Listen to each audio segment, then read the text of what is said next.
8가지 환상을 통하여서 계시가 선포된 이후에 약 한 2년 후에 다시 여호와 하나님의 말씀이 스가랴 선지자에게 임했습니다.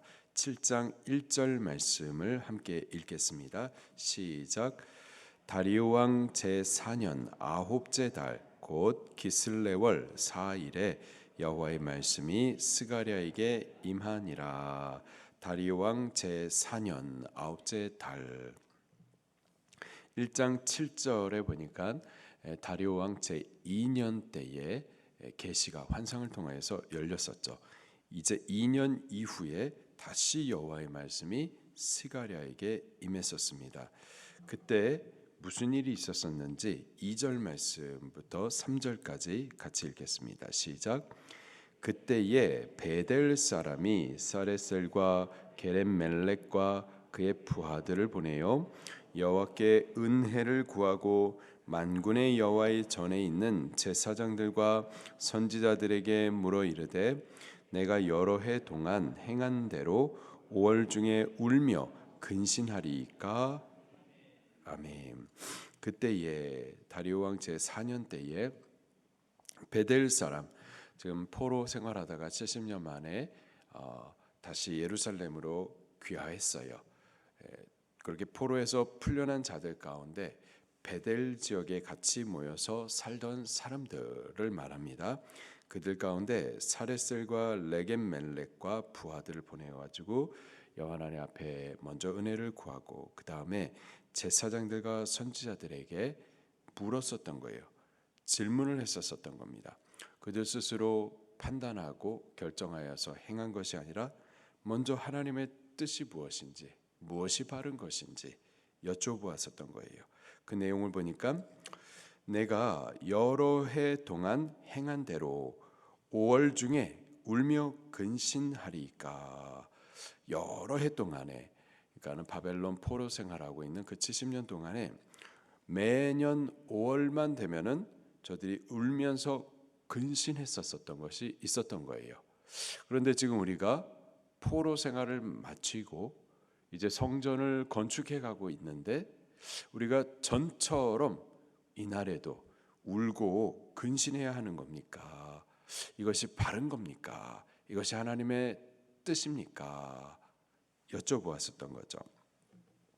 이에 대해서 여호와 하나님께서 대답을 해 주셨던 겁니다. 4절과 5절 6절입니다. 시작. 만군의 여호와의 말씀에 내게 임하여 이르시되 온 땅의 백성과 제사장들에게 이르라. 너희가 70년 동안 다섯째 달과 일곱째 달에 금식하고 애통하였거니와 그 금식이 나를 위하여 한 것이냐. 너희가 먹고 마실 때에 그것은 너희를 위하여 먹고 너희를 위하여 마시는 것이 아니냐. 다섯째 달과 일곱째 달에 금식하고 애통했다. 70년 동안 그랬다. 이 70년은 바벨론의 포로 생활했었던 기간이죠. 바벨론의 포로 생활하고 있는 기간 동안에 매년 다섯째 달 그리고 일곱째 달에 그 포로로 끌려간 유다 백성들이 금식하고 애통을 했었다라는 거예요. 다섯째 달, 일곱째 달, 도대체 그 달이 무슨 달이었는데 그렇게 금식을 했었을까요? 한번 찾아보도록 하겠습니다. 먼저 다섯째 달 예레미야 52장 말씀을 같이 보겠습니다.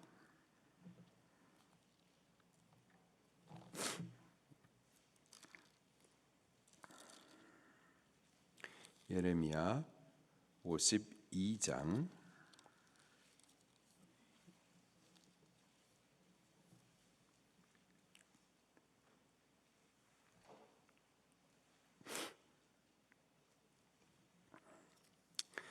1절부터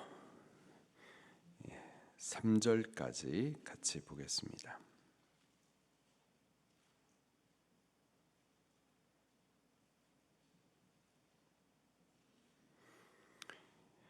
52장 1절부터 3절까지 시작. 시드기야가 왕위에 오를 때에 나이가 21세라 예루살렘에서 11년 동안 다스리니라. 그 어머니의 이름은 하무달이라 림나인 예레미야의 딸이더라. 그가 여호야김의 모든 행위를 본받아 여호와 보시기에 악을 행한지라. 여호와께서 예루살렘과 유다에게 진노하심이 그들을 자기 앞에 쫓아내시기까지 이르렀더라. 시드기야가 바벨 왕을 배반하니라. 시드기야는 유다 나라의 마지막 왕입니다.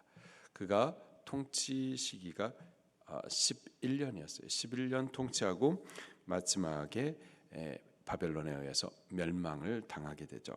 자, 멸망당했던 때가 언제였었는지 12절 13절 말씀을 또 같이 읽겠습니다. 시작. 바벨론의 느부갓네살 왕의 19째 해 5째 달 10째 날에 다시요. 느부갓네살 왕이 통치 몇 월이었는지 다시 한번 읽어볼까요? 12절 시작. 바벨론의 느부갓네살 왕의 19째 해 그렇죠. 몇째 달? 5째 달이었습니다. 5째 달 어떤 일이 있었었는지 계속 읽겠습니다. 바벨론 왕의 시작. 바벨론 왕의 어전 사령관 느부사라단이 예루살렘에 이르러 여호와의 성전과 왕궁을 불사르고 예루살렘의 모든 집과 고관들의 집에 불살랐으며, 이렇게 5째 달은 유다 나라가 망하고 예루살렘 성벽 다 무너져 버리고 그리고 성전이 불탔었던 때였었습니다.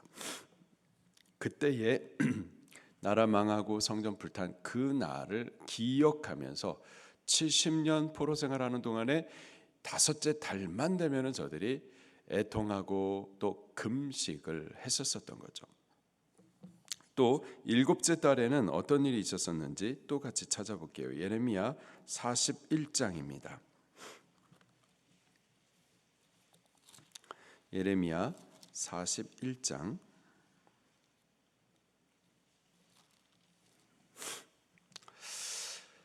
유다 나라가 한 3차에 걸쳐서 망하게 되는데요. 1차, 2차, 3차 공격당하고 포로로 끌려가다가 마지막 3차 때에 완전히 나라 망하고 그리고 남아있는 백성들 다 포로로 끌려갑니다. 포로로 다 끌려가고 그리고 남아있는 사람들 가운데에 몇 사람들을 남겨두었었거든요. 그 남겨둔 사람들 가운데에 그 사람들을 좀 지도하라고 그다랴라고 하는 사람을 총독의 이름으로 남겨두고 그 사람들을 관리하도록 했었습니다. 자, 그러다가 전쟁에 나가서 끝까지 바벨론과 싸우다가 살아남았었던 군대 장군이 있었습니다. 왕족이었었고 그리고 애국자였었어요.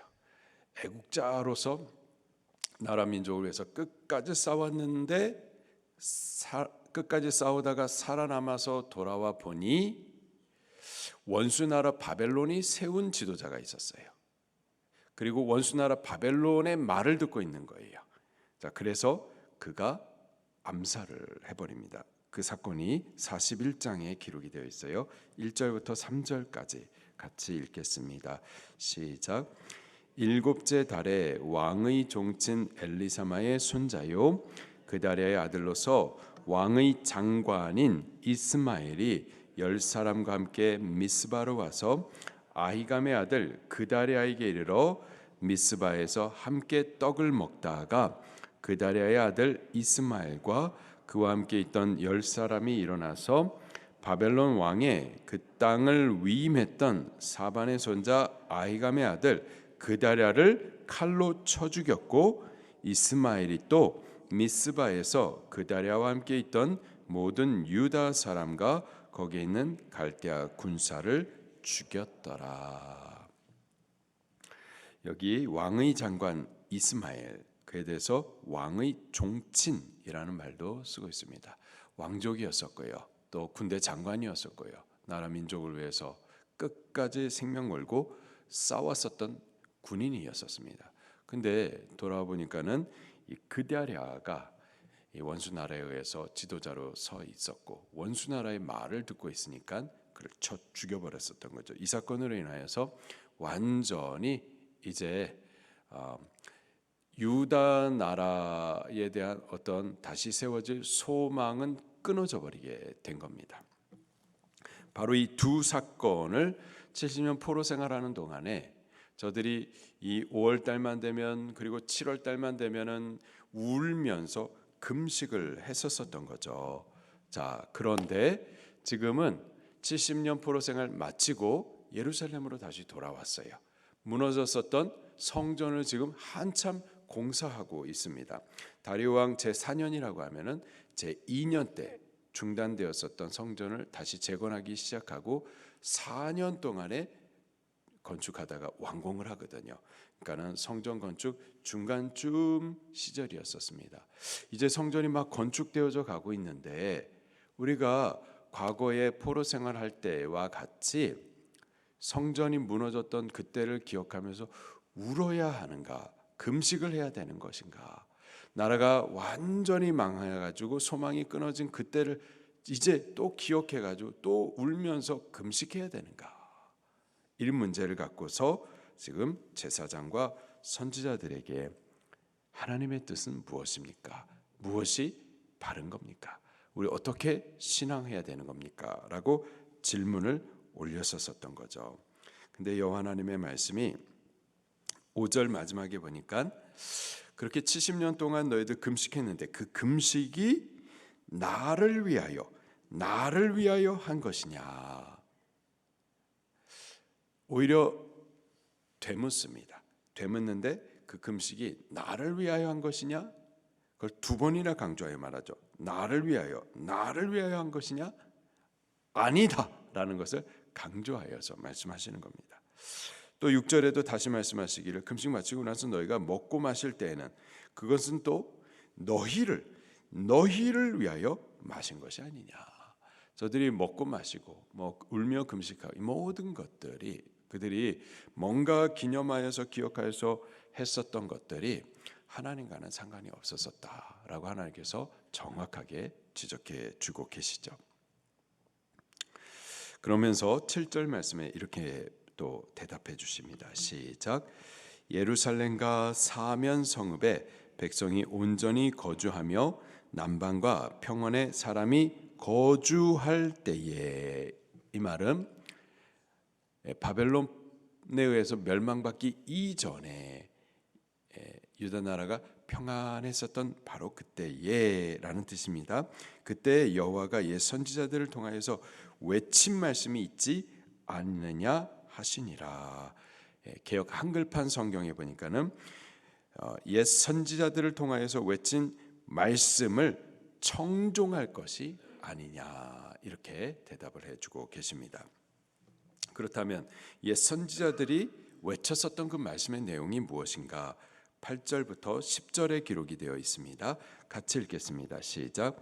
여호와 말씀이 스가랴에게 임하여 이르시되 만군의 여호와가 이같이 말하여 이르시기를 너희는 진실한 재판을 행하며 서로 인애와 긍휼을 베풀며 과부와 고아와 나그네와 궁핍한 자를 압제하지 말며 서로 행하려고 마음에 도모하지 말라 하였으나. 이것이 계속해서 선지자들 통하여서 외쳐진 말씀이죠. 곧 사랑을 따라서 하나님 사랑, 이웃 사랑, 계명과 율법을 따라 행하라는 말씀이었었어요. 압제하지 말고 약한 자들을 괴롭게 하지 말고 공의와 정의를 행하고 하나님을 사랑하고 이웃을 사랑하라고 그렇게 가르쳐 주었었던 거죠. 11절 말씀 12절 시작. 그들이 듣기를 싫어하여 등을 돌리며 듣지 아니하려고 귀를 막으며 그 마음을 금강석 같게 하여 율법과 만군의 여호와가 그의 영으로 옛 선지자들을 통하여 전한 말씀을 듣지 아니함으로 큰 진노가 만군의 여호와께로부터 나왔도다. 하나님의 말씀에 대해서는 듣지 않았어요. 듣지 않으려고 막 귀를 막았습니다. 그 마음은 금강석 같이 다이아몬드와 같이 그냥 딱딱해가지고 전혀 하나님의 말씀이 심겨지지 않았었던 거예요. 말씀을 떠났기 때문에 결국 여호와 하나님의 진노를 받아 나라가 망했었던 겁니다.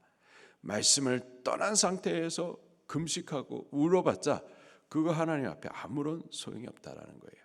어떤 행위로서의 신앙생활은 하나님 앞에 받아들일 수가 없는 거다라고 가르쳐 주시는 겁니다. 그렇다면은 금식을 하라는 말이에요? 하지 말라는 말일까요? 옛 선지자들을 통하여서 하나님께서 주셨던 말씀이 있습니다. 그것은 옛날에만 주셨던 말씀이 아니라 지금도 저들에게 주셨던 말씀이고, 그리고 교회 시대 우리들에게도 동일하게 주시는 하나님의 말씀인 거죠. 그 말씀을 순종하는 것, 청종하는 것, 그것이 진정한 금식이다. 그것이 하나님께서 기뻐 받으시는 금식이다. 그것이 진정한 신앙이고 진정한 하나님 받으시는 신앙생활이다라는 것을 말씀해주고 있는 겁니다. 성경이 분명히 금식을 가르쳐요. 근데 진짜 금식이 무엇인지를 또 가르쳐주고 있습니다. 예수님께서도요, 이 금식에 관련해 가지고 우리에게 가르치신 바가 있습니다. 성경을 한번 찾아보도록 할게요. 마태복음 9장, 마가복음 말씀을 보도록 하겠습니다. 마가복음 2장,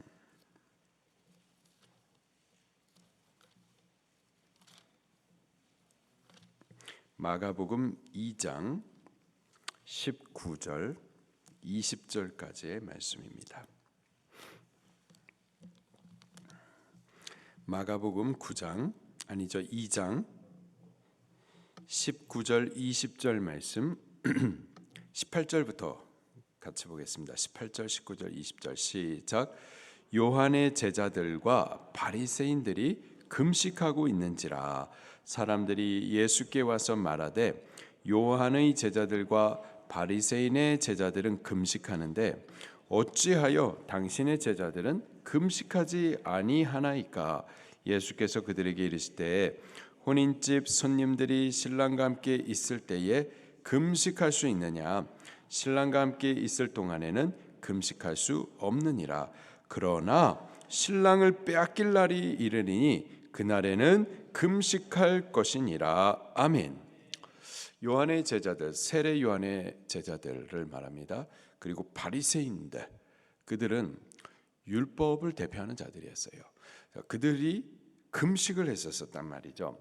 우리는 금식하는데 예수님의 제자들, 저들은 먹고 마신단 말이죠. 왜 금식 안 하느냐? 아유, 경건하지 못한 자들 아니냐? 그렇게 지적질을 했었던 거예요. 예수님 하셨던 말씀이 혼인집 손님들이 신랑과 함께 있는데 금식할 수 있느냐? 혼인집 손님들이 신랑과 함께 있다. 무슨 말일까요? 잔치집이라는 거예요. 지금 혼인집은 잔치집입니다. 그리고 신랑이 함께 있어요. 기쁜 날이에요. 기쁜 날에 금식합니까? 아니죠. 신랑과 함께 기뻐하고 즐거워하고 먹고 마시는 거예요. 잔치를 누리는 겁니다. 자, 근데 어느 때 금식을 해야 되느냐? 금식할 날이 있는데 20절에 보니까 신랑을 빼앗길 날이 이르리니 그때에는 금식할 것이니라. 비유의 말씀인데요. 지금 이 혼인집 신랑은 예수님이십니다. 예수님, 그분이 우리와 함께 계시는 동안에는 우리는 혼인집과 같아요. 우리에게는 기쁨이 있습니다.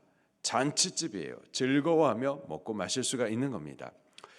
여러분들은 예수님을 구주로 믿고 여러분들 안에 예수님을 모시십니까? 그러면 우리 심령은 혼인집과 같아요. 우리 지금 교회가 예수 그리스도를 우리의 구원주 그리고 우리의 신랑으로 모시는 동안에는 우리 교회는요 기뻐하고 즐거워할 수 있는 잔치집입니다. 지금 예수님께서 저들의 구원자로 이 땅에 찾아와 주셨어요. 그리고 저들과 지금 함께 계시는 동안에는 금식할 이유가 없는 거예요. 지금은 기뻐하고 즐거워하면서 잔치를 누려야 할 때인 거죠. 자, 그런데 잠시 후에 예수님께서 악인들에게 팔려가지고 이제 십자가에 못 박혀 죽임을 당하는 때가 있을 겁니다. 예수님을 빼앗긴 때가 있을 거예요. 그때는 잔치집이 아니죠. 예수님을 빼앗긴 그때에는 슬퍼하고 눈물 흘리기까지 금식을 해서라도 예수님을 찾아야 할 때인 겁니다. 만약에 우리들이 예수님을 구주로 믿어 우리 안에 영접했어요. 구원의 기쁨을 누립니다. 우리 영혼이 잔치집이에요. 그런데 범죄함으로 인하여서 구원의 기쁨이 싹 사라져버리고 우리 안에 예수님이 가득했었는데 예수님은 어디 갔는지 간데 없고 우리 안에 근심과 염려만 가득하고 전에 누렸었던 그 혼인집의 기쁨은 없고 슬픔과 염려와 근심으로만 가득하고 예수님을 빼앗겼다. 그때가 바로 울며 금식하기까지 예수님을 다시 찾아야 되고 구원의 감격과 기쁨을 회복하기 위해서 하나님을 구하여야 할 때라는 거죠. 아무런 의미 없이 금식하면 안 되고요. 아무런 의미 없이 그냥 우리의 행위를 하나님 앞에 올려드리는 것이 신앙이 아니라 예수 그리스도를 우리 안에 모셔야만 하고 무너진 성전을 다시 세워야 하고 바로 그것을 위해서 금식해야만 한다라는 거예요. 반대로 지금 우리 안에 예수님을 모시고 구원의 감격이 있으면 의미 없는 금식은 할 필요가 없는 겁니다. 그러면 지금은 예수님이 내 안에 그리고 예수 그리스도의 구원의 감격이 우리 안에 있으면 기뻐하며 즐거워하며 우리 하나님을 찬송하며 이 구원의 감격을 전도해 주면 되는 겁니다. 우리 안에 예수님이 계시다면 그러면 찬송하십시다. 근데 우리 안에 구원의 감격을 빼앗기고 죄로 인하여서 슬픔과 근심이 가득하다 그러면 금식을 해서라도 주님을 구해야만 할 때인 줄로 믿습니다. 말씀 붙들고 통성으로 기도하시겠습니다.